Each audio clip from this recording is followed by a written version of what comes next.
The Under Armour All-American game often lives up to the hype. Since its inception in 2008, it's delivered 39 draft picks, but hard to believe only one of those was the future LSU Tiger. That would be Sam Montgomery, who played in the 2009 game.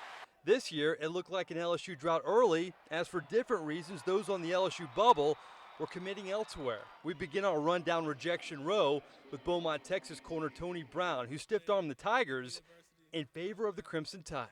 That's the program that I've liked from the beginning. I like the discipline that they instill in their players, and I mean, like I said, it's a good program. They have a track program that's up and coming, and I like the track coaches, and like I said, it's just not made for me and my family, and I like the school a lot. Brown's loss hurt, but it would get worse as the defection disease spread to in-state finalists. Edna Carr's wide receiver extraordinaire Speedy Knoll gigged LSU for Texas A&M.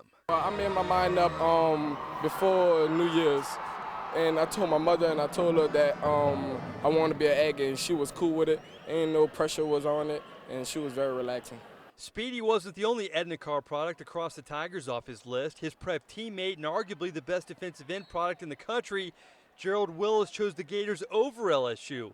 Willis makes it a family tradition to not reside in Baton Rouge, as his half-brother Landon Collins turned the trick 2 years ago, much to the disgust of their mom. Yeah, but LSU's still number one. You pulled off one of the surprise announcements. A kid from New Orleans going to Florida. Why go to the Gators?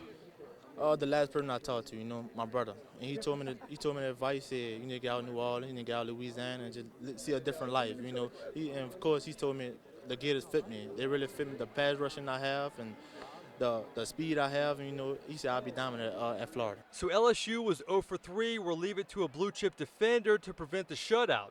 Jamal Adams, one of the best safety prospects in the country, is excited about wearing the purple and gold.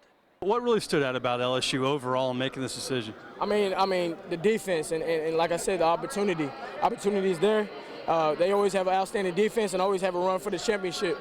And my goal is, as a team, we want to win national championships, so that's what I'm going.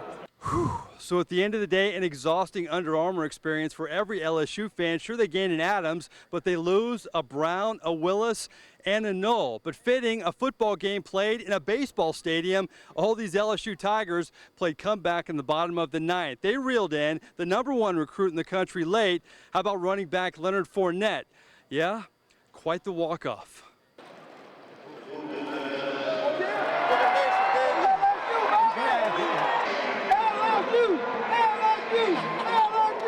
What stood out about LSU? Was it Coach Miles? Was it the school? It was the school, Coach Frank, and Coach Miles. I loved being around them.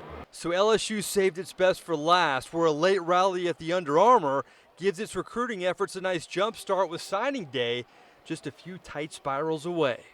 In St. Petersburg, Florida, Mike Nabors for CST Tonight.